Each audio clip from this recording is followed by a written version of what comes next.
എനിക്ക് ഇഷ്ടപ്പെട്ടു അത് കൊള്ളാം. ഓഫീസിൽ ഇരുന്ന് എത്രയോ ആളുകൾ ഈ ഫയലിങ്ങനെ മുമ്പ് വെച്ചിട്ട് അതിനിടയിൽ മൊബൈൽ ഫോൺ ഒളിച്ചു വെച്ച് ഫേസ്ബുക്കിൽ കളിച്ചുകൊണ്ടിരിക്കുന്നുണ്ട്. അതിനേക്കാളും വലിയ കുറ്റകൃത്യമൊന്നുമല്ലല്ലോ ഇത്. ഇതൊന്നും കൊണ്ട് ഒരു റീൽസ് എടുത്തുകൊണ്ടൊന്നും ഇവിടെ ആകാശവാണി വീഴാൻ പോകുന്നത്. മന്ത്രി നടപടി എടുത്തിരുന്നെങ്കിൽ ഞാൻ അദ്ദേഹത്തോട് വേണ്ടിയിരുന്നില്ല എന്ന് പറഞ്ഞാൽ ഒരു റീൽ ചെയ്ത് അവർക്കൊരു റിലീഫ് അത്രയേ ഉള്ളൂ. എന്താ ഒരു രസമല്ലേ? തീർച്ചയായിട്ടും എനിക്കത് കണ്ടപ്പോൾ നടപടി എടുക്കണമെന്നൊക്കെ നിലയിൽ ചില ആളുകൾ പറഞ്ഞു. ഒരു കാരണവശാലും എടുക്കരുത്. അവരുടെ ഒരു പിരിമുറുക്കമുള്ള ജോലി ചെയ്യുന്നവരാണ്.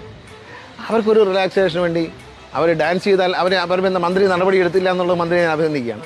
മന്ത്രി നടപടി എടുത്തിരുന്നെങ്കിൽ ഞാൻ അദ്ദേഹത്തോട് വേണ്ടിയിരുന്നില്ല എന്ന് പറഞ്ഞാൽ. പക്ഷേ അദ്ദേഹം തന്നെ അതിനെ പിന്നെ സൺഡേ ആണെന്നും പറയേണ്ടതല്ലേ, പിരിമുറുക്കമുള്ള ജോലിയാണ്. അവരൊരു രസത്തിന് എല്ലാവരും റീൽ ചെയ്യുന്നില്ലേ? ഒരു റീൽ ചെയ്ത് അവർക്കൊരു റിലീഫ് അത്രയേ ഉള്ളൂ. എന്താ ഒരു രസമല്ലേ? അവർ കൂട്ടായിട്ട് ചെയ്യുന്നൊരു കാര്യമാണ്, അല്ലാതെ ആരും ബലം പ്രയോഗിച്ച് ചെയ്യിക്കുന്നൊന്നുമല്ലല്ലോ. ആ സന്തോഷത്തെ ഞാനും പങ്കുചേരുന്നു. എനിക്ക് ഇഷ്ടപ്പെട്ടു അത് കൊള്ളാം. അതിലൊന്നും ഒരു തെറ്റുമില്ല. അതൊന്നും നമ്മളെപ്പോഴും അതിന് ആധുനിക യുഗത്തിൻ്റെ കാഴ്ചപ്പാടെന്ന് ഞാൻ പറഞ്ഞത് അതുകൊണ്ടാണ്. ആ റീൽസ് എന്നൊക്കെ പറയുന്ന പുതിയ ജനറേഷൻ്റെ ഒരു സന്തോഷത്തിൻ്റെ ഭാഗമാണ്. അത് അവർ ചെയ്തതിൽ ഒരു തെറ്റുമില്ല. അവർ ചെയ്തവരെല്ലാം ചെറുപ്പക്കാരാണ്.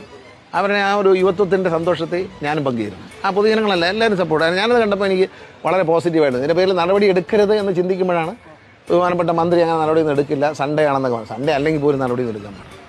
അതൊക്കെ നല്ലത് തന്നെ. ഓഫീസിൽ ഇരുന്നൊരു ഒരു റിലാക്സേഷനല്ലേ.